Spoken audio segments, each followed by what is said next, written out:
Tiwari, doctor Roy, मेरे सम्मुख बैठे अन्य विद्वजन और हमारे प्रिय प्रतिभागियों, पंचतंत्र को लेकर ये लगातार चर्चा चल रही है। थोड़ा सा पंचतंत्र का परिचय भी आपको मिल गया। पंचतंत्र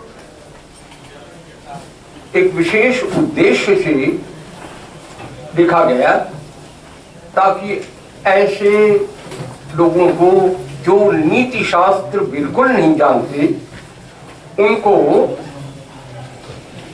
बड़े सुगम रूप से नीति शास्त्र का परिचय करा दिया जाए।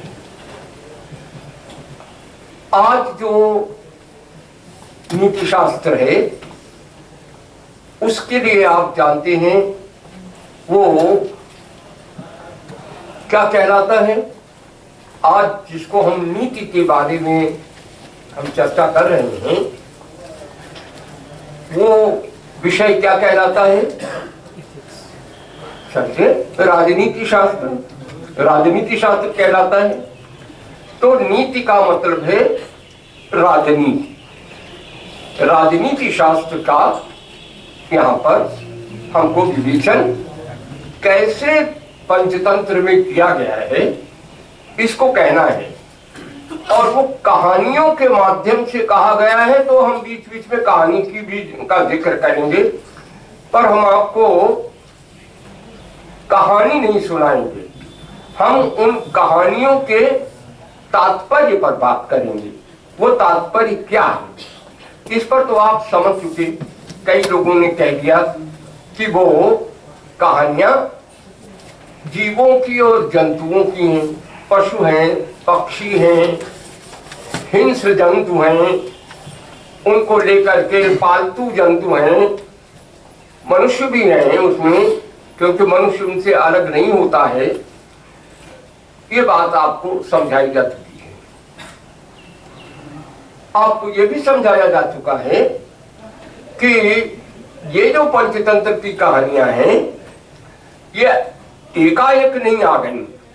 पंचतंत्र से सैकड़ों वर्षों पहले से ये जंतु कथाएं चली आ रही थी और वो कथाएं मुख्य रूप से महाभारत में थी और बौद्ध जातकों में थी। बौद्ध जातकों में और महाभारत में उनका बड़ा विराट रूप मिलता है। जातक बड़ा विशाल वह है, वाङ्मय है। उसमें भगवान बुद्ध ऐसे बुद्ध नहीं हो गए। अनेक जन्मों में तपस्या करते करते करते करते वे अंतिम जन्म में बुद्धत्व को प्राप्त कर पाए। बुद्धत्व का मतलब है इनलाइटनमेंट। उनको प्रकाश का, ज्ञान का उनको दर्शन हुआ, तब वो बुद्ध कहलाए। माने जो जानकार है, बुद्ध माने जो जानकार है। इसके पहले वो क्या कहलाते थे? बोधिसत्व। इसके पहले उनका नाम था बोधिसत्व। सैकड़ों बोधिसत्वों के जन्म के बाद अंत में बुद्ध के रूप में वे आए। तो बोधिसत्वों के जीवन की कथा जातक कहलाती है। अब कभी बुद्ध वानर हुए, तो कभी हाथी हुए, तो कभी कोई पक्षी हुए, कभी मनुष्य हुए। तरह तरह की योनियों में वे भ्रमते रहे और अंत में जब शाक्य महाराज के यहाँ उनका जन्म हुआ तब वो बुद्धत्व को प्राप्त कर सके। पंचतंत्र के पहले ये सब कहानियां थीं और उनमें प्रकारांतर से नीति, धर्म नीति, अर्थ नीति और राजनीति इसको समझाया गया है। इसका विस्तार है, बहुत अच्छी तरह से विस्तार। क्या क्या जब बुद्ध छोटे थे या बोधिसत्व थे तब क्या पढ़ाया जाता था? इसके सब का विवरण दिया गया है। शिक्षा क्या थी तो उसका विवरण दिया गया है, उसमें क्या क्या पढ़ाया जाता था इसको बताया है। उसमें राजनीति भी है, अर्थनीति भी है। सब को लेके जब ये कहा गया, महाराज ने महिला आरोपियों नगर के राजा थे और उनके बेटे जो थे वो बड़े डल थे, कुछ समझते ही नहीं थे, तो बड़े वो चिंता में पड़े। और चिंता में पड़े तो उन्होंने कहा कि अब क्या करें, हमारे बाद क्या सब राज्य खत्म हो जाएगा? ऐसे मूर्ख लोग तो नहीं कर पाए, राज करने के लिए तो दिमाग चाहिए। तो अमात्यों ने बैठक की और उन्होंने कहा कि नहीं, एक ऐसे विद्वान हैं जो बच्चों को नीति शास्त्र को आसानी से पढ़ा देते हैं।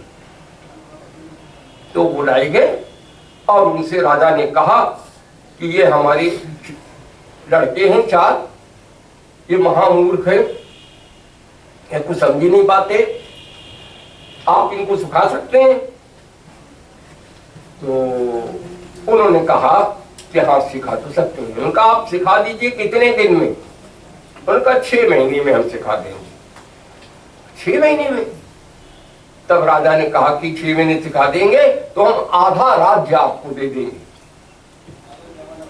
कब विष्णु शर्मा जो विद्वान थे उनका देखिए, राज्य वाज्य देने की बात मत करिए, राज्य के लिए हम पढ़ाया नहीं करते, हम तो ज्ञान के लिए पढ़ाते हैं।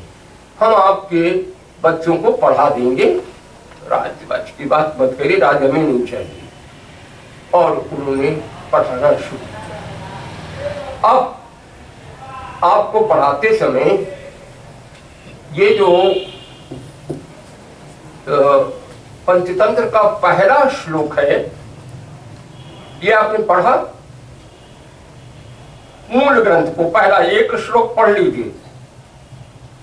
मैं पंचतंत्र का सार उसी में से बताऊंगा। पहला श्लोक, एक श्लोक, उसके बाद सब आ जाएगा। तो वो पहला श्लोक आप पढ़िए। क्या है वो पंचतंत्र? आपके पास है, सामने है, इन्हीं लड़कों के पास तो होगी, एक दो के पास तो होगी, कोई बात नहीं, मैं देखता हूं। वो अनुक्ति कलम ले आइए तो हम लिखें।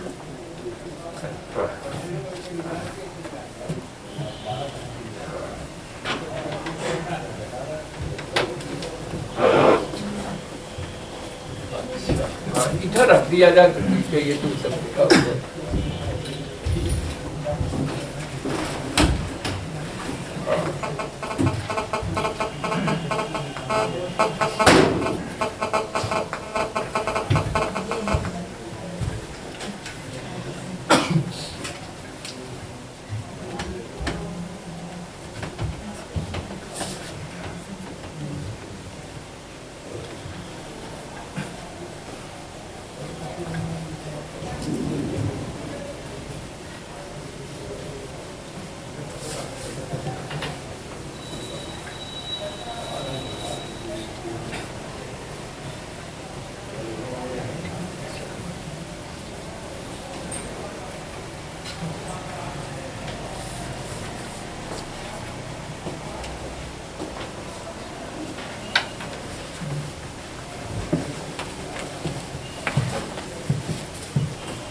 ये पहला श्लोक है बच्चों।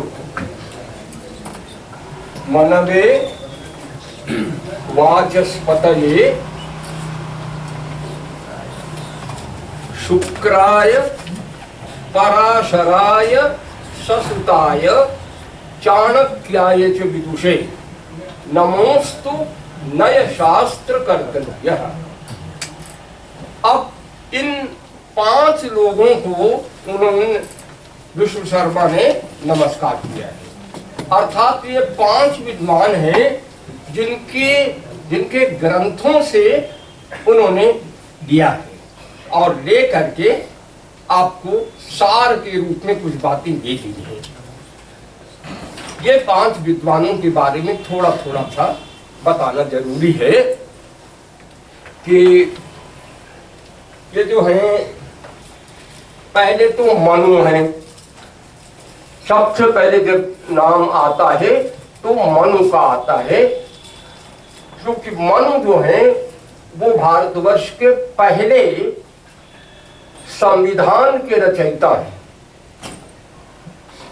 भारतवर्ष के अंतिम संविधान रचयिता कौन है? अम्बेडकर जी। और पहले संविधान रचयिता हैं मनु। दोनों में बड़ा भेद है। दोनों ने बिल्कुल अलग अलग प्रकार के संविधान बनाए हैं, पर संविधान तो बनाया। इसमें मैंने पहले दिन बोलते हुए आपको कहा था कि दुनिया में जो संविधान बनाने वाले हैं उनमें 3 नाम बहुत अधिक महत्वपूर्ण हैं। एक नाम तो असीरियन जो सम्राट है हम्मुराबी, पहला है हम्मुराबी, बड़ा प्राचीन है उसका। उसने कुछ संविधान के नियम बनाए। जो नियम बनाए वो हम्मुराबी के नाम से आज तक मिलते हैं, लिखित हैं। तो इसलिए पहला नाम वो आता है। दूसरा नाम रोम के सम्राटों ने बनाया। तो आज जो आप लॉ पढ़ते हैं, वेस्टर्न लॉ, उसके मूल में रोमन लॉ है। रोम के लोगों ने बताया है। उसमें जूलियस सीजर वगैरह सब उसमें रहे हैं। लेकिन हिंदुस्तान में जिन्होंने लॉ बनाया वो उनमें पहले हैं मनु। केवल मनु नहीं है। Manu is not the only law giver. वो केवल देते नहीं है। जो लॉ के ग्रंथ हैं वो क्या कहलाते हैं हमारे यहाँ? जो जिनमें कानून बनाए गए हैं, लिखा गया है, उनको क्या कहते हैं? उनके लिए सामान्य नाम है धर्मशास्त्र। अच्छा, धर्मशास्त्र का सामान्य है और उसमें विशेष नाम है स्मृति। तो 2 चीजों को ध्यान में रखिए।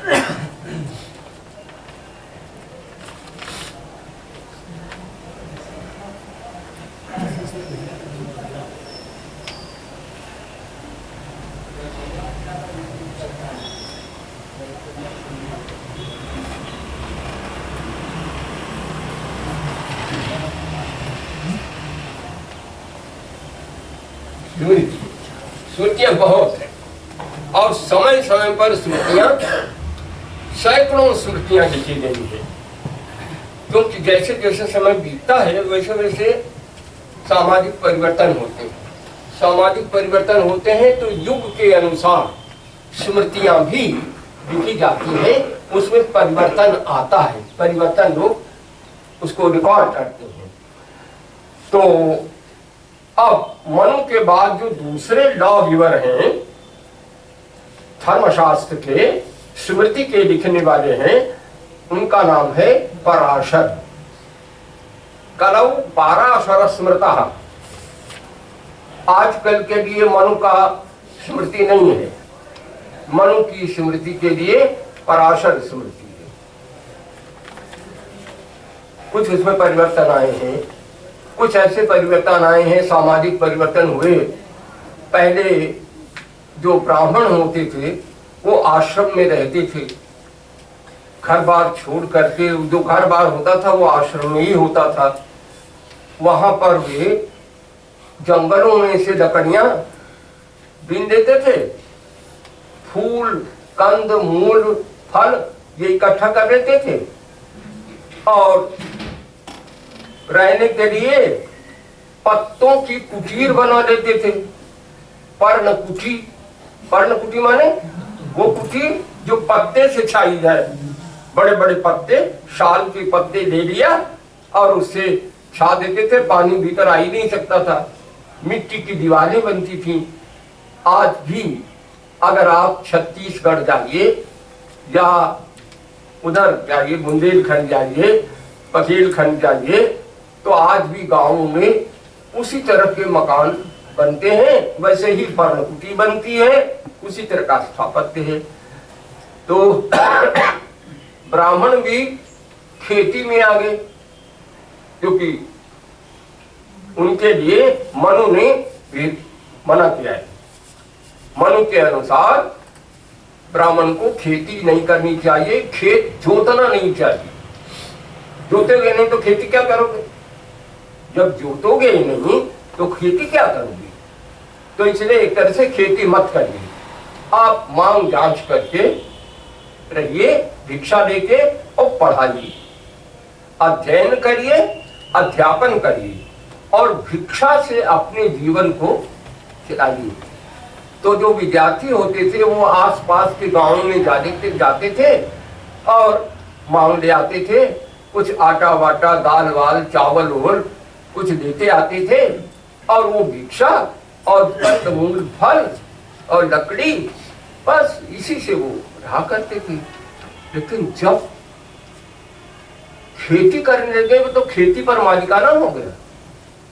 आप सोचिए, जो खेती विश्व के लिए थी, विश्व माने सामान्य जनता के लिए थी, विश्व माने जो सामान्य जन है, विश्व का अर्थ होता है सामान्य, विश्व का अर्थ बनिया नहीं।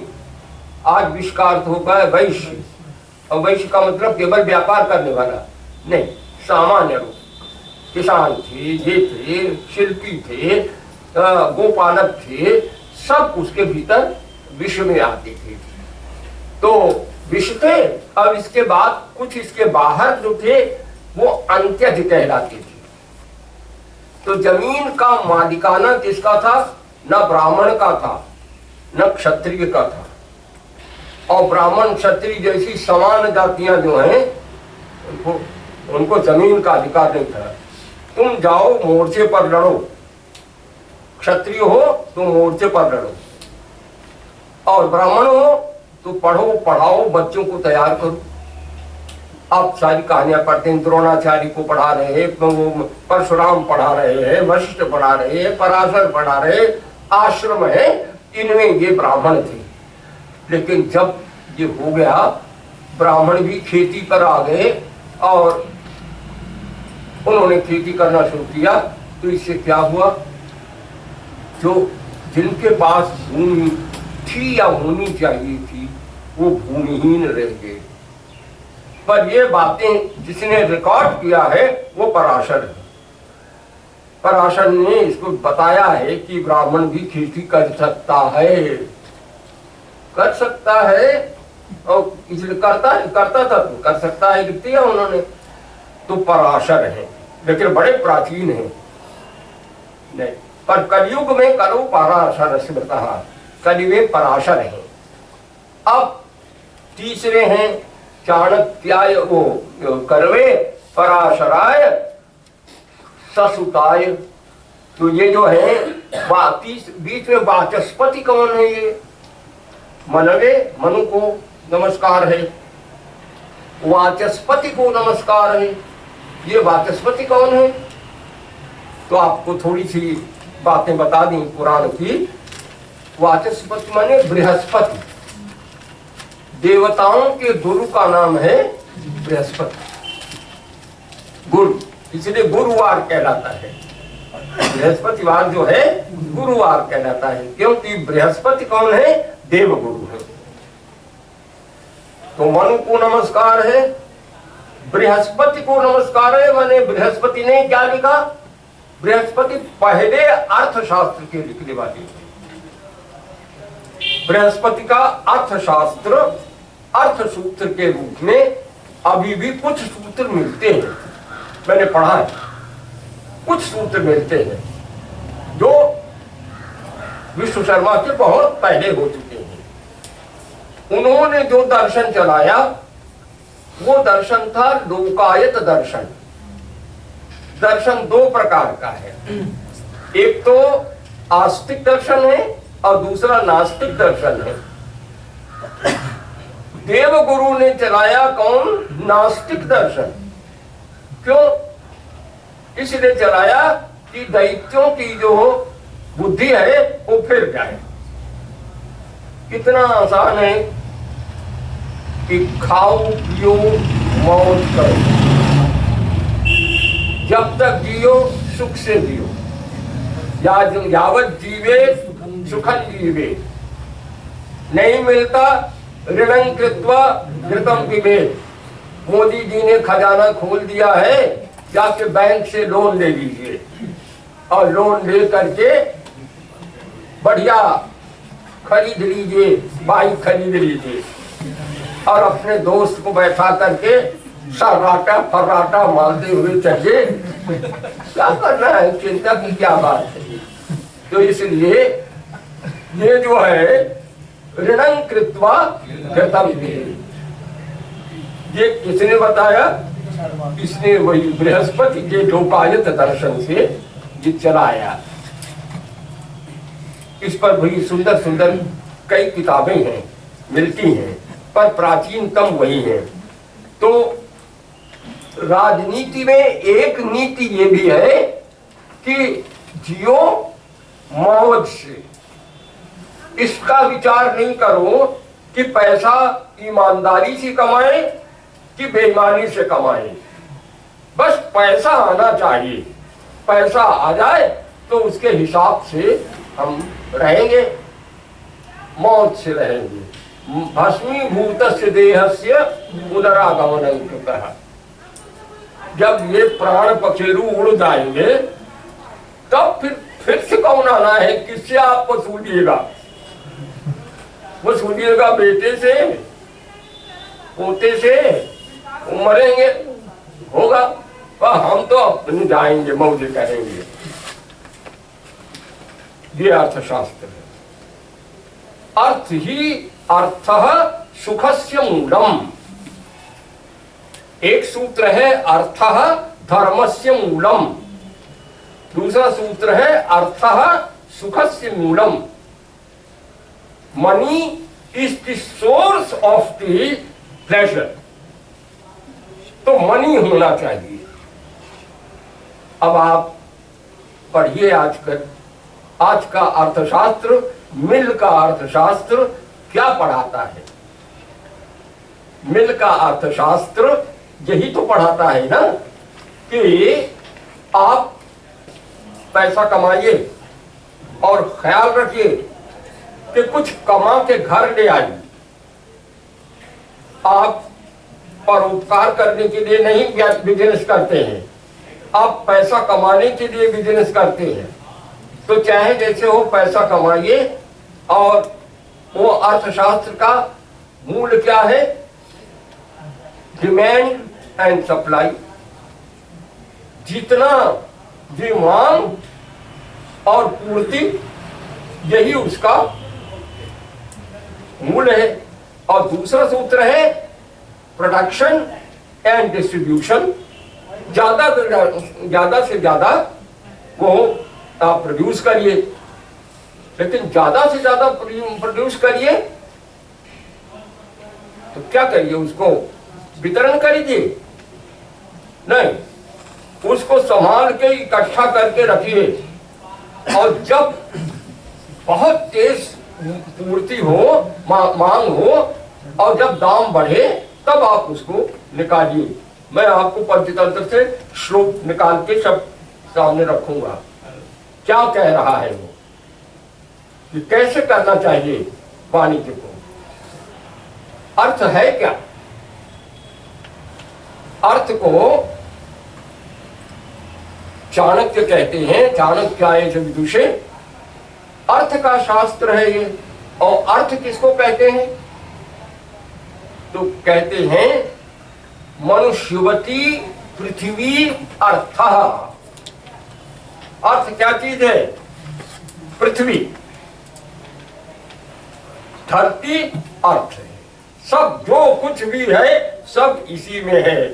सोना, चांदी, हीरा, मोती, जो भी है, लोहा, तांबा, शीशा, पीतल, सब तो इसी में है।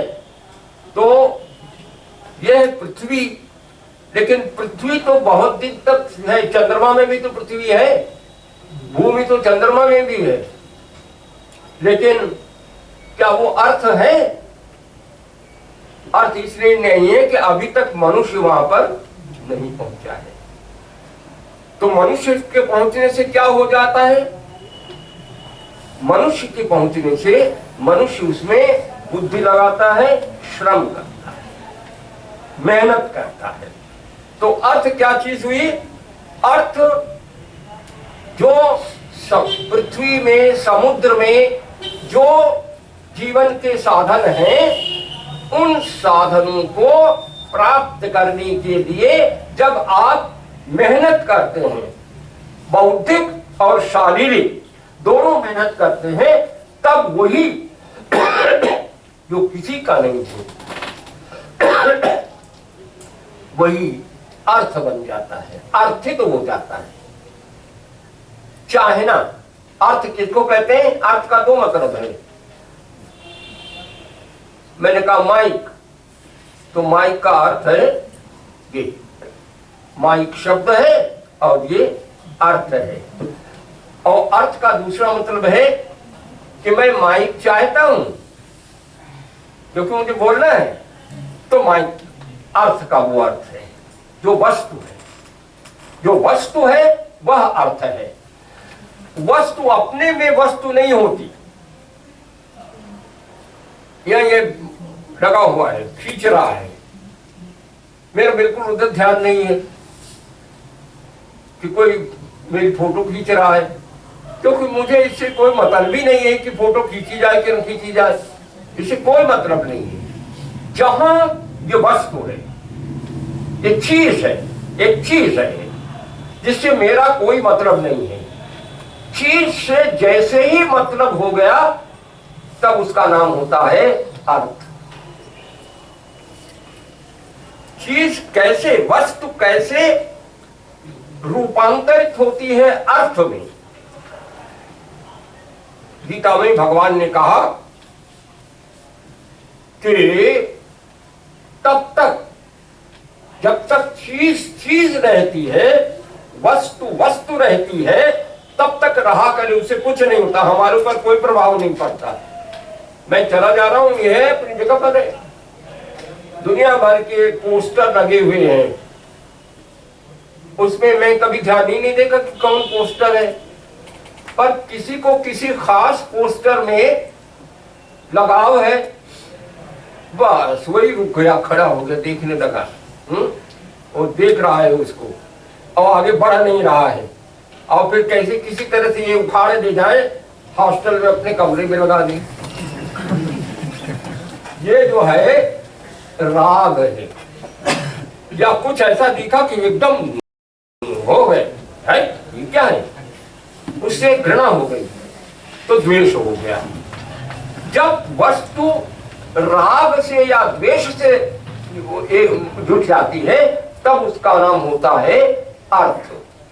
अब अर्थशास्त्र कैसे वस्तु अर्थ में बदलती है, इसके नियम को जो बताता है वो अर्थशास्त्र है।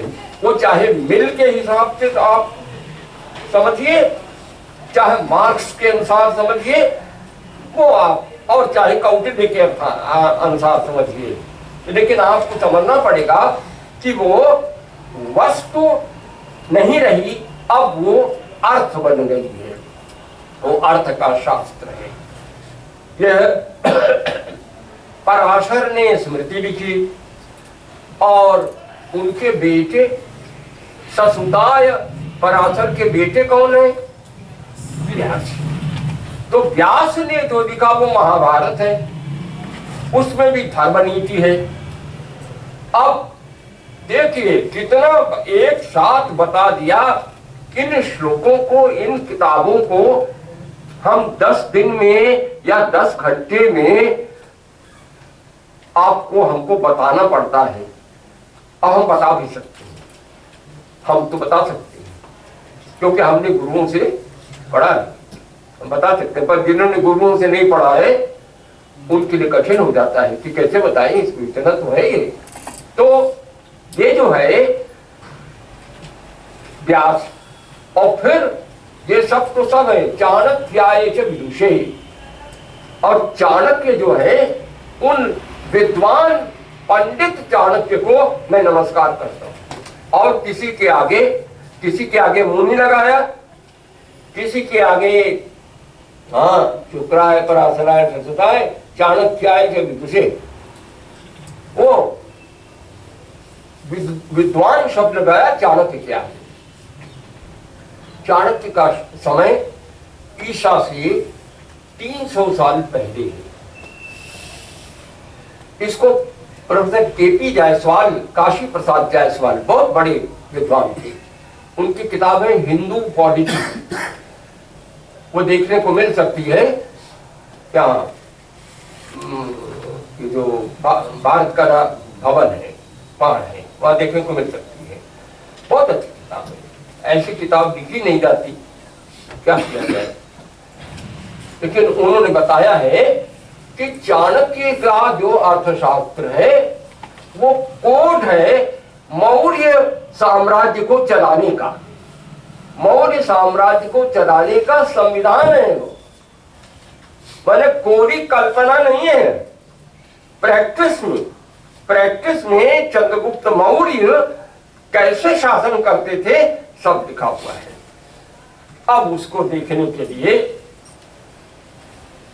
यह जो अर्थशास्त्र है, धर्मशास्त्र है, राजशास्त्र है या राजनीति है या नया शास्त्र है, ये सब एक ही अर्थ को कह रहे हैं। इनमें इनको लेके विष्णु शर्मा ने जिसको किया उसका बड़ा भारी है। आप पढ़िए तो केवल यही नहीं हुआ, इनके मनु, बृहस्पति, इन सब के द्वारा जो था वो वेद में था। ये वैदिक ऋषि हैं, मनु भी वैदिक है, बृहस्पति भी वैदिक है, शुक्र भी वैदिक है। तो भारतीय राजनीति का प्राचीनतम काल है वैदिक काल। वहां सब जो कुछ कहा गया है उसको आप पढ़िए तो मनु का और बृहस्पति का पता चल जाता है और शुक्र का भी। लेकिन इसके बाद जो आया वो व्यास जी का है। उन्होंने वेद का सब सार लेकर के महाभारत बना दिया। लेकिन एक अलग विद्वान है, वो है चाणक्य। वो आप देखिए वो इन सब की कोई बात नहीं करती, वो सीधे मनुष्य की बात करती है। मनुष्य के लिए कैसी नीति की जरूरत है, इस नीति की बात चाणक्य करते हैं। और विष्णु शर्मा किसी देवता की स्तुति नहीं कर रहे हैं। आप देख रहे हैं पांचों मनुष्य पैदा हुए और गए, इनमें से स्तुति कर इंद्र की स्तुति, विष्णु की स्तुति, शिव की स्तुति, गणपति की स्तुति, किसी देवता की स्तुति नहीं है। इसका मतलब क्या है कि ये बृहस्पति के उस नास्तिक दर्शन से जो आया है उसके भीतर कहीं ना कहीं ये है, उसको मान रहे हैं, उसका तिरस्कार नहीं कर रहे हैं। और मनुष्य के लिए जो राजनीति की जरूरत है, जैसे कि पश्चिम में राजनीति का विकास हुआ, उसमें सबसे बड़ा राजनीति का वेत्ता पश्चिम का कौन है? सुकरात है, अरस्तु है, और इसके बाद चाणक्य की तरह का दुर्धर्ष कोई आदमी पैदा हुआ तो मैकियावेली है। ये पश्चिम में मैकियावेली हैं, वो शाक्य नीति के वे प्रवर्तक हैं। गुप्तचरों को कैसे किया जाए, कैसे दूसरे राष्ट्रों को गिरा दिया जाए, कैसे उन पर कब्जा कर दिया जाए, कैसे नैतिक नियम की कोई जरूरत नहीं है, जहर दे के मार डालो, किस तरह से गुप्तचरों को बनाया जाए, ऐसी लड़कियां तैयार करो। पाकिस्तान ऐसी लड़कियां तैयार करता है कि उनको भेज दे तो भारतीय सेना के नौजवान लोगों को अपने चक्कर में फंसा के और वो उसमें से जो गुप्त रहस्य है वो ले जाए। ऐसे केसेस हो रहे हैं। ये जो है ये साक्ष्य नीति है। नीति तो ये भी है, हमको अपने राजनीतियों को बचाना है तो हम ऐसा करेंगे, तो ये साक्ष्य नीति है। अब पंचतंत्र एक सबसे बड़ी बात यह है कि साक्ष्य नीति का और नीति का, राजशास्त्र का, नया शास्त्र का प्रतिपाद्य क्या है। जब तक हम आपको इसको नहीं बताएं तब तक हम पंचतंत्र के वस्तु को कैसे बताएं। राजनीति का प्रतिपाद्य क्या है। आप इसमें राजनीति शास्त्र विभाग में जाते हैं और वहां पढ़ाते हैं राजनीति के उद्देश्य क्या है, राजनीति की परिभाषा क्या है, राजनीति का प्रयोजन क्या है, राजनीति के अंग क्या है। अब इसी से सिलसिले से पढ़ाओ तब तो समझ में आएगा। केवल राजनीति बड़ी अच्छी राजनीति है, इससे काम नहीं चलेगा। इसको बताना पड़ेगा कि राजनीति का प्रतिपाद्य क्या। तो मैं सबसे पहले राजनीति के इस पूरे इतिहास को जिस प्रकार प्रोफेसर के.पी. जायसवाल ने विभक्त किया है, आइए अनूप जी एक 10 लाइन में उसको आप लिख लीजिए, ये बच्चे जाने। तो यहाँ आने का प्रयोजन ये है कि हम आपको बताएं कि क्या क्या लिखा जा चुका है और क्या ठीक लिखा जा चुका है, क्या गलत लिखा जा चुका है, और उसमें फिर जो गलत है उसको हम कैसे सही कर सकते हैं। तब जाकर के ये बात ठीक बने। अब मैं करूं क्या, मैं इधर थोड़ा सा अस्वस्थ हो गया, नहीं तो मैं तो आपको छोड़ता ही नहीं। हाँ चलो, हाँ बेटा अब इसको कर दो। हाँ।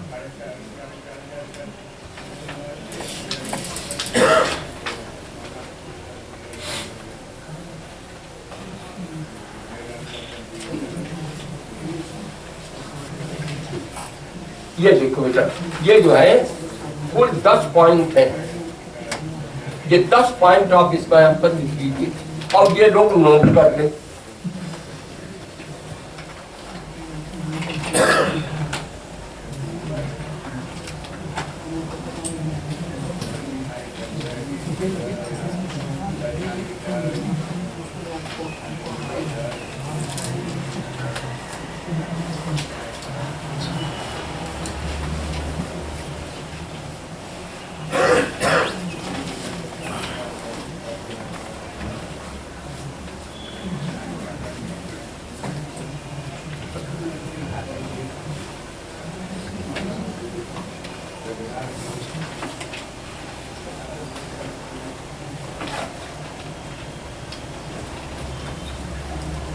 हम अभी हिंदी उसको करते जाएंगे, हिंदी लिख लेना, हम बोलते जाएंगे। ये तो प्रोफेसर के.पी. जायसवाल की भूमिका से ये हम दे रहे हैं, उसका हम अनुवाद बोल देंगे।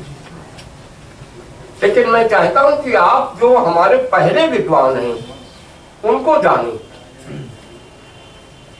मेरे जानने से काम नहीं चलेगा, मुझसे पहले जो विद्वान हो चुके हैं उनके बारे में जानिए, तब तो आप समझेंगे।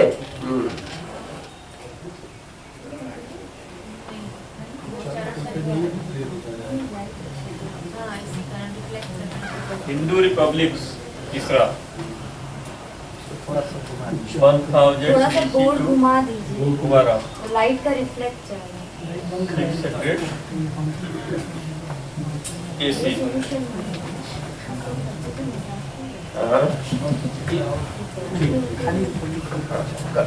पहला थी the Sovereign Assembly of the Vedic times. Second, the Judicial Assembly of the Vedic times.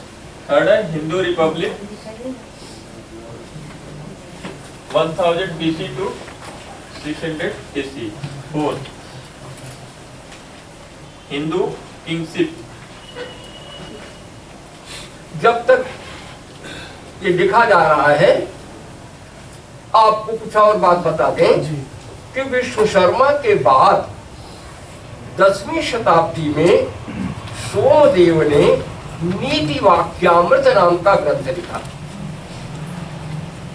माने नए किताब, नई पुस्तक लिखे जाने की परंपरा 10वीं शताब्दी तक चालू रही। उसमें सोमदेव ने 19 लेखकों का विवरण दिया है। तो विश्वकर्मा के बाद और सोमदेव के नीति वाक्यामृत लिखे जाने तक कम से कम 19 या 20 विद्वान नई नई किताबें लिख करके जा चुके थे। माने हमारा ये जो अध्ययन अध्यापन है रुका नहीं, ये चल रहा था। फिर जब मुसलमान आ गए, इस्लाम आ गया, तब फिर नई किताबें लिखना बंद हो गया।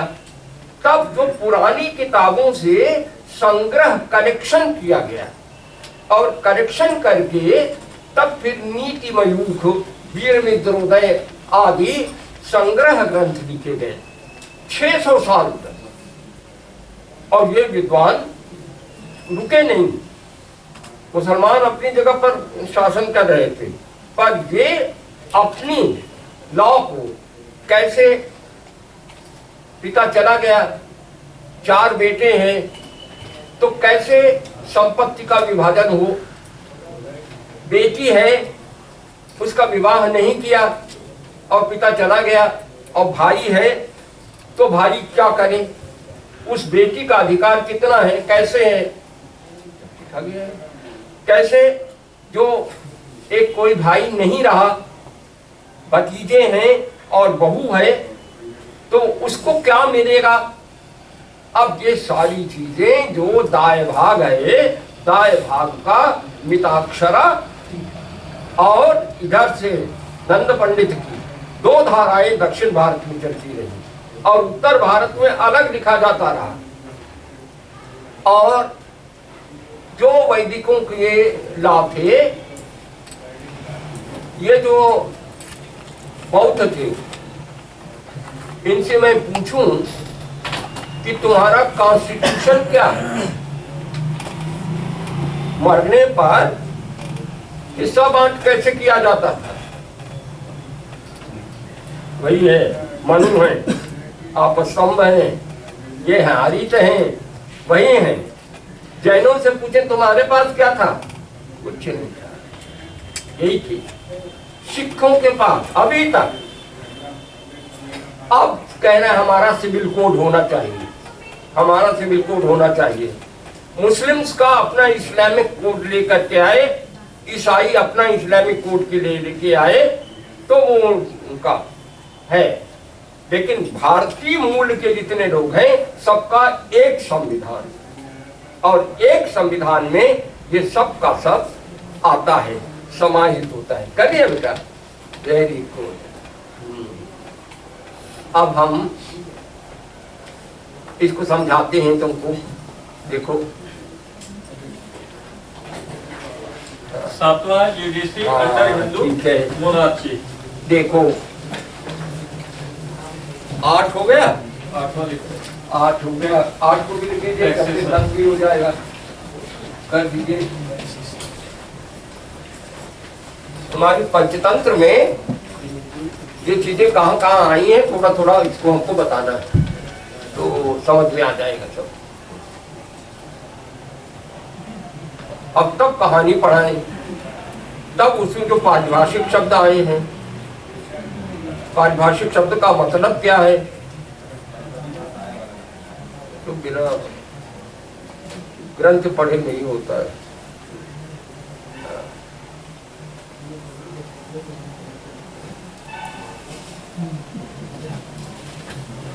हाँ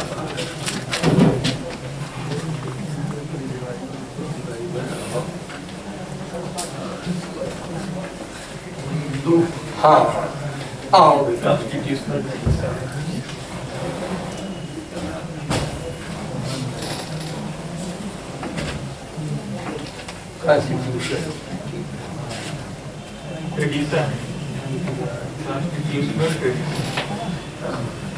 टैक्सेशन नौवां अब देखो बेटा, सिस्टम।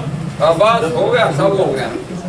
देखो ये 10 पीरियड में बांट दिया गया है। 5000 साल का इतिहास 10 इसमें आ गया। ये सूत्र है, याद रखोगे तो फिर कभी बोलोगे नहीं। The sovereign assembly of the वैदिक टाइम्स, आज की जो हमारी कानून रचने वाली जो सभा है वो क्या है? केंद्रीय सभा है, लोकसभा है और राज्यसभा है। असेंबली है यहाँ पर, राज्यों में वो स्टेट असेंबलीज है। तो सभा ही तो है ना, वही तो बनाती है कोई चीज। कोई राष्ट्रपति महोदय कह दे वो लॉ नहीं होता है, वो जब सभा में पास होगा तब वो लॉ होता है ना। तो दो तरह की assembly, sovereign assembly of the वैदिक टाइम्स, वैदिक काल की सार्वभौम सभा। सॉवरेन का मतलब है सार्वभौम, उसके ऊपर कुछ नहीं। लोकसभा के ऊपर कुछ नहीं, लोकसभा जो कहते वही व्यवस्थापिका परिषद हो गई। तो कोई भी राज्य चलने के लिए, किसी भी राज्यशास्त्र के लिए जरूरत होती है कि राजा निरंकुश है, मनमाना करने वाला है, या उसके ऊपर कोई नियंत्रण है। तो जब नियंत्रण होगा तब तो ठीक है, तब तो राज्य है, और नहीं तो निरंकुश हो जाएगा, डेस्पॉट हो जाएगा। निरंकुश हो जाएगा तो फिर वो मनमाना करेगा। मनमाना राजा का एक उदाहरण आया है इधर, कब? जब इंदिरा गांधी ने लागू की थी इमरजेंसी। तुम लोग तो पैदा ही नहीं हुए थे, और मैं तो उस समय देख रहा था, इतना भयभीत थे लोग, एक दूसरे से बात नहीं करते। हर आदमी एक दूसरे से समझता था कि यही तो कहीं गुप्तचर नहीं है।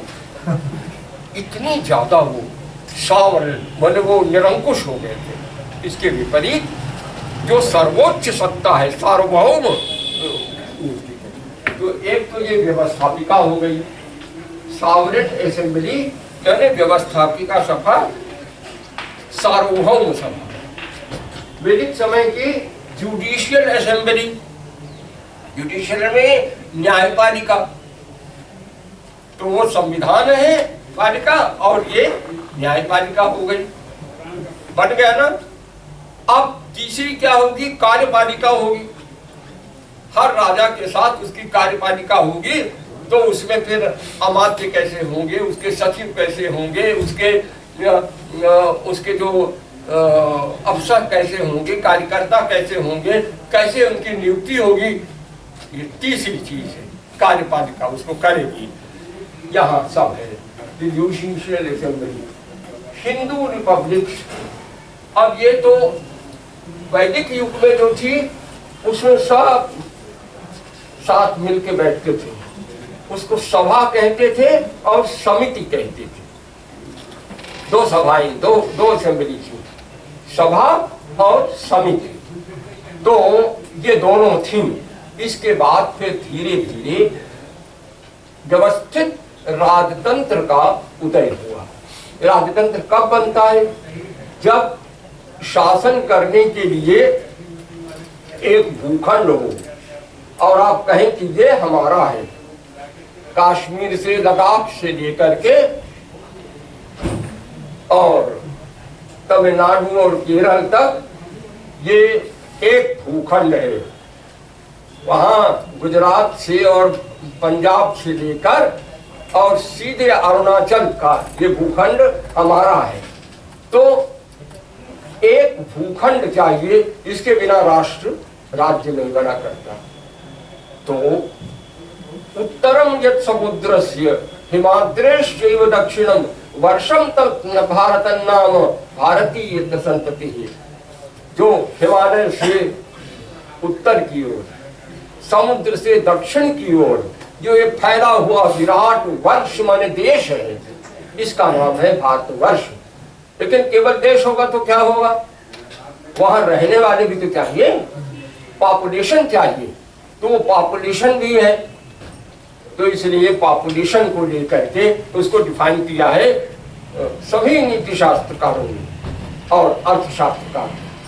तो ये हो गया व्यवस्थापिका सभा और ये न्यायपालिका, कार्यपालिका, तीनों अपनी अपनी तरह से थी ये वैदिक काल में। फिर धीरे धीरे वो छोटे छोटे राज्यों का उदय हुआ, छोटे छोटे राजा आए और ये ईसा पूर्व 600 से लेकर के ईस्वी 600 तक में ये उदय हुआ उनका। फिर देखो हिंदू किंगशिप। अब ये राजत्व तो क्या है, स्टेटहुड, किंगशिप। राजत्व कहते किसको, राजत्व को कैसे समझे, कैसे राजत्व पैदा हो जाता है। राजा के घर में पैदा हुए और राजा हो गए, अमात्य के घर में पैदा हुए अमात्य हो गए। एक तो ये तरीका है जो वंशानुगत होता है। दूसरा होता है जो समिति के द्वारा या सभा के द्वारा चुना जाता है। ये जो हिंदू राजत्व था, अब हिंदू तरह से दो तरह के राजा थे, एक तो राजतंत्र हो गया और एक गणतंत्र हो गया। गणतंत्र में वो चुने जाते थे और राजतंत्र में उनके ऊपर समिति और सभा का नियंत्रण हो जाता था, लेकिन वो आनुवंशिक थे। तो अब इसमें पंचतंत्र में मैं कल बताऊंगा कि वो सभा क्या है।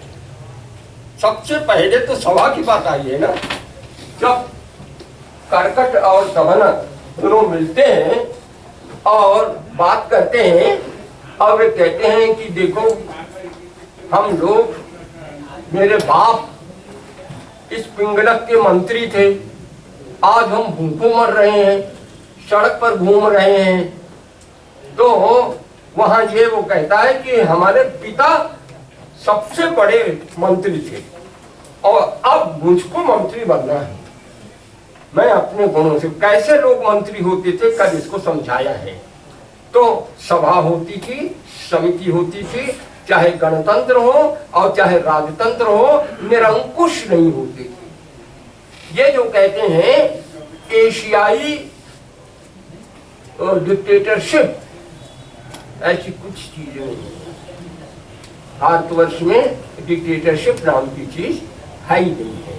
उसके ऊपर सारे लोग जो कानून बनाने वाले थे वो केवल कानून की व्याख्या करते थे। कानून तो मनु को बनाने, मनु दे के चले गए, समय समय के अनुसार उसकी व्याख्या करते थे। तो ये हो गया।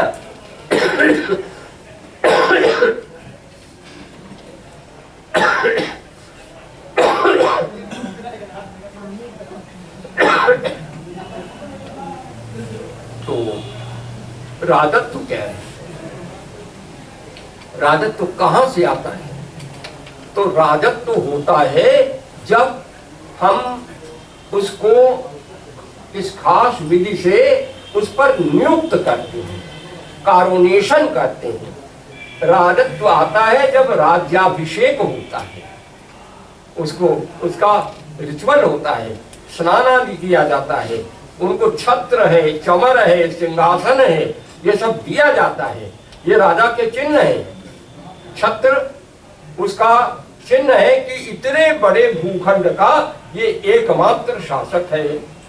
चमर है कि इसके पास समृद्धि है और ये उतनी उसको देता है। तो फिर ये राजत्व आता है जो कि कॉरोनेशन से आता है, और कॉरोनेशन उसका होता है जिसको समिति और सभा नियुक्त करती है। अब दो तरह से काम चलता था, कार्यपालिका कैसे चलती थी, तो दो तरह के थे। एक तो पौर थे और दूसरे जानपद थे। आज भी वही है, नगर है और गांव है, गांव के भीतर वन भी है। तो जो नगर की व्यवस्था थी वो एक प्रकार के सिस्टम से थी, आज भी है, और गांव की व्यवस्था थी वो दूसरे प्रकार के सिस्टम से थी। पंचायत राज है, आज भी पंचायत राज बहुत पुराना चला है। हमारे देश में राज सत्ता कैसे संचालित की जाए, सब लोग बैठ के तय करें, और वो पंचायतों के द्वारा वो है। गांधी जी ने उसी बात को पकड़ा और उसको दिया। तो वो चाहे राजतंत्र था और चाहे गणतंत्र था, उसमें पौर और जानपद दो सिस्टम थी। नगर की आपके यहाँ भी क्या है, सिविक अथॉरिटी है, कारपोरेशन है और म्यूनिसिपैलिटी है, और बाकी पंचायत है, पंचायत में जाते हैं। तो इसका भी उपयोग होता है। सबका इतना सुंदर विवेचन है इन ग्रंथों में, जब आप पढ़िएगा तो आप पता चलेगा आपको कि ऐसी कोई चीज नहीं है कि जो वहां पता ही नहीं रही है। कैसे लोग उसमें समिति के सदस्य हों, कैसे लोग अमात्य बनाए जाएं, राजा के क्या अधिकार हैं, न्यायाधीश के क्या अधिकार हैं, कैसे मुकदमा चलाया जाए, कैसे साक्षी को, गवाही को रिकॉर्ड किया जाए, कौन सा तरीका है, कैसे आप जब दावा करें तो दावा करने के बाद कौन कौन बिंदु हैं जो विवाद के हैं, आप उन सबको न्यायाधीश कहता है कि नोट करो कि ये कहता है कि मेरी बस 1/4 भूमि ही मेरी है, इसको नोट करो। ये कह रहा है, ये खुद कह रहा है, तो इसको प्लेंट कहते हैं। प्लेंट बनाया जाता है। हमारे अगर लॉ के लड़के होंगे तो इसको जानेंगे कि कैसे उन सारी चीजों को वहां पर बताया गया है। चाणक्य बताते हैं, कौटिल्य बताते हैं, शुक्र बताते हैं, बृहस्पति बताते हैं, ये सब बता दो। मनु तो खैर कहने क्या है, मन बताते हैं। तो ये जनपद और इन द रेल्म डायट, ये शब्द है वो जर्मन शब्द है। डायट का मतलब होता है डिस्ट्रिक्ट। अच्छा, डिस्ट्रिक्ट का जर्मन अर्थ होगा ये। तो शहरी और गांव का जो डिस्ट्रिक्ट है वो हो जाता है। तो पुरानी assembly and the council of the ministers, इसके बिना तो चलेगा ही नहीं। काउंसिल ऑफ मिनिस्टर्स को भी बनना पड़ेगा, कैसे उसका गठन किया जाए, उसके क्या तरीके हैं वो बताया गया है। फिर जनपद हो गया, काउंसिल हो गया, टैक्सेशन राज्य चलेगा कैसे, 7 नंबर ऊपर है। हाँ 7वां ऊपर है। Judiciary under Hindu law, monarchy, monarchy है, मोनार्की का मतलब है एक तंत्र। मोनार्की का मतलब होता है एक राजा के अधीन तंत्र। तो ऐसा जो राजा है एक तंत्र, उसके अंदर कैसे मुकदमे सुने जाते थे, न्यायाधीशों को क्या अधिकार थे, कैसे करते थे, तो वो जुडिशरी का पूरा सिस्टम है। अपने विद्यार्थी जीवन में पढ़ा है, मैं उसी को पढ़ करके यहाँ आया इस विश्वविद्यालय में। तो ये मोनार्की कैसे होती थी। अच्छा, फिर टैक्स, हर व्यक्ति को जो राज्य में रहता है, हर व्यक्ति को जो अर्जित करता है कर देना पड़ेगा। कराधान, कराधान कैसे करें, तो कराधान के लिए नियम था कि छठे अंश का हर व्यक्ति जो कुछ कमाता था, जो बेचारे गांव उसमें तपोवनों में रहने वाले तपस्वी थे, जब खेत कट जाता था तो उसमें जाकर के जो दाना गिर जाता था वो दाना बीनते थे, तो उसको कहते हैं शिरोंछ वृत्ति। शिरोंछ वृत्ति से उसको एक एक दाना, मान लीजिए दिन भर में शेर भर दाना वो बीन पाए तो उसका 1/6 भाग एक पेड़ के नीचे वो रख देते थे कि ये राजा का है या राजपूत के ले जाए अपने आप।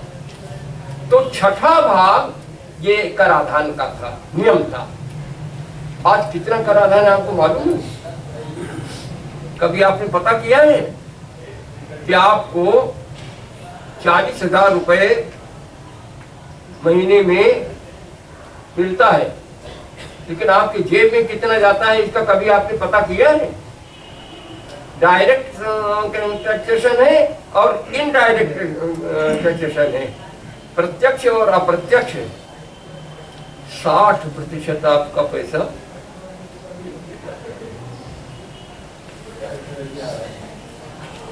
कहाँ छठा भाग, कहाँ 15%। वो राजा अच्छा है जो कम से कम कराधान लगाए और अधिक से अधिक प्रजा का हित करे। वो राजा अच्छा है जिसके शासन में किसान को टकटकी लगा करके ऊपर न देखना पड़े, उसको सिंचित भूमि मिले, नहर हो, उसके साथ खेत हो, खलियान हो, बांध हो, सबका विवरण है। कैसे बनाया जाए, कैसे ये बांधों को बनाया जाए, ये टैक्सेशन कितना हो, हिंदू इंपीरियल सिस्टम। अब इसी में साम्राज्य कैसे उदित हुआ और इसी में फिर कैसे हिंदू कॉन्स्टिट्यूशन बना, ये सारी चीजें हमारी इसमें आ जाती हैं। कल हम आपको बताएंगे कि राजनीति के मुख्य विषय क्या है, 6 सूत्र में, ज्यादा कुछ नहीं, 6 सूत्र आप याद रखिए। और उसका तब तक समझ में नहीं आएगा जब तक शब्द का ठीक ठीक अर्थ नहीं बताया जाएगा। पहला तो सभा होनी चाहिए, फिर उसमें काउंसिल ऑफ मिनिस्टर्स होने चाहिए, फिर उसमें व्यवस्थापिका, कार्यपालिका और जुडिशरी, इन सब का ठीक ठीक तंत्र होना चाहिए। जब ये हो जाए तब टैक्सेशन की पद्धति होनी चाहिए, प्रशासन होना चाहिए।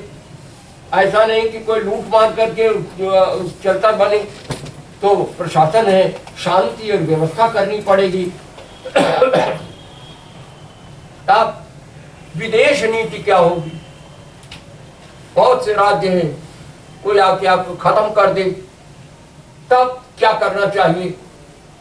तो संधि, विग्रह, आसन, ज्ञान, द्वैधी भाव, ये जो है षाड्गुण्य कहलाता है। ये षाड्गुण्य क्या चीज है, गुण क्या चीज है? गुण का क्या मतलब है आपको बताया गया? राजनीति आप पढ़ रहे हैं, राजशास्त्र पढ़ रहे हैं, जिसका मुख्य विषय है षाड्गुण्य। और गुण का अर्थ क्वालिटी। गुण का मामूली अर्थ लिया जाता है quality, property, good quality, bad quality, सद्गुण और दुर्गुण। ये सद्गुण और दुर्गुण का यही नाम लिया जाता है। तो क्या यह षाड्गुण्य का अर्थ क्वालिटी है? तो क्वालिटी में संधि, विग्रह, आसन, ज्ञान, द्वैधी भाव, इसका क्या मतलब होगा? इसलिए अंग्रेजी पढ़नी चाहिए। अंग्रेजी पढ़ते समय उसका अर्थ करते समय फिर दिमाग को करना पड़ता है।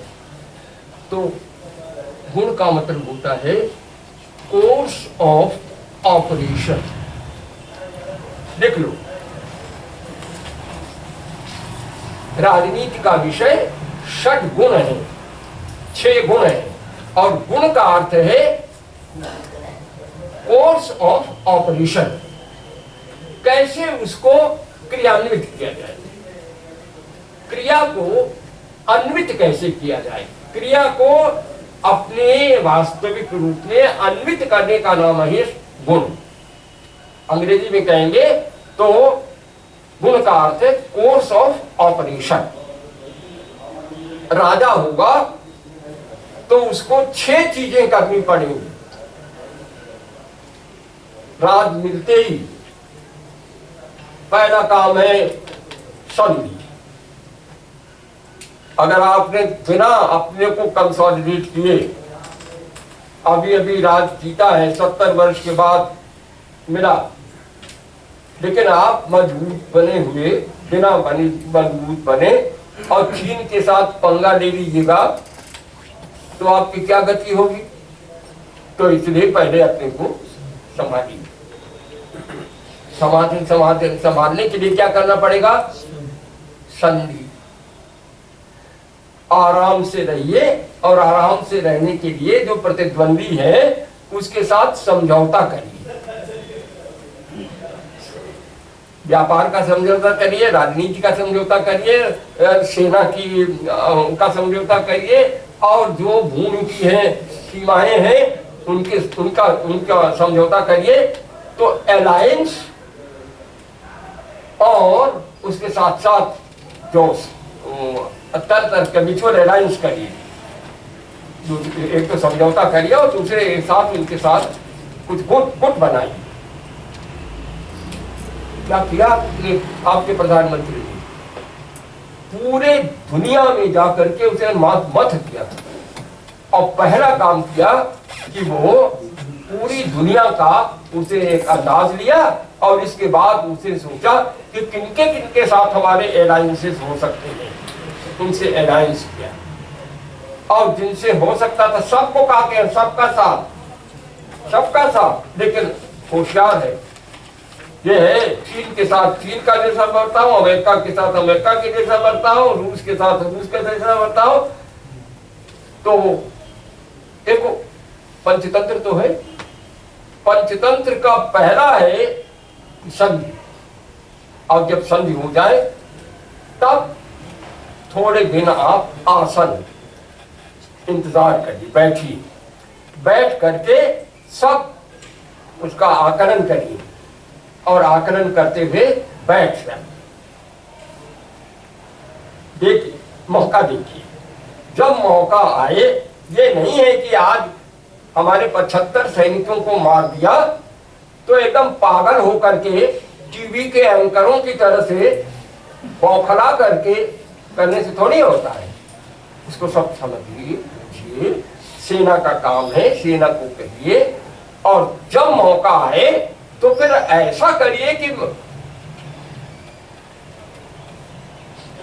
यान करिए तब। तो यान माने अभियान, यान का अर्थ होता है अभियान, और आसन का अर्थ होता है कि अभियान किया, लेकिन बीच में वो जहां सिक्किम के पास क्या हुआ था, डोकलाम में अभियान किया, और चीन आया, आसन, अपनी शर्तों पर आसन किया। तो अपनी शर्तों पर आसन यान किया, जब एकदम सीमा पर वो चले आए तब यान किया, लेकिन जब पीछे वो हटे तब फिर आसन, खड़े होकर प्रतीक्षा करने लगे। और यही नहीं, फिर वैसी भाव, दोस्त है कि दुश्मन है, ऐसा आप उलझा के रख दीजिए कि समझ भी नहीं आए।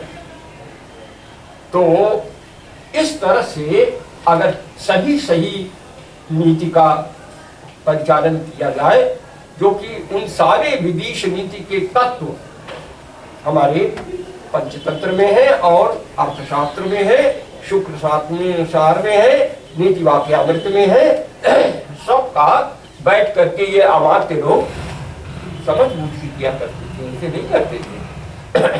तो बच्चों कुछ समझ में आया है? और मैं कल फिर कुछ कहूँगा, परसों फिर कुछ कहूँगा। तो मुझे उम्मीद है कि कल और परसों के व्याख्यान में पूरे पंचतंत्र का एक खाका दे दीजिए, कैसे ये चाणक्य से अलग है और कैसे व्यवहार की बात ज्यादा करता है, नीति की बात इन्होंने नहीं कहा है। हमारे तिवारी जी ने, अनूप जी ने आपसे वायदा किया है कि हम व्यवहार की बात बताएंगे, नीति की बात बताएंगे, ये कहा ही नहीं। बड़े गुरु आदमी हैं ये, जो है जानते थे कि नीति की बात कहने वाले मिलेंगे कि नहीं मिलेंगे, तो व्यवहार की बात कहो, तो व्यवहार की पुस्तक है। लेकिन बिना नीति के व्यवहार नहीं होता है, इसलिए थोड़ा सा नीति के सिद्धांत और फिर उसके साथ साथ उससे आने वाले व्यवहार कैसे हमारे जीवन को प्रतिदिन दिशा देते हैं, जितना हो सकता है कह देंगे। और इसके बाद फिर आप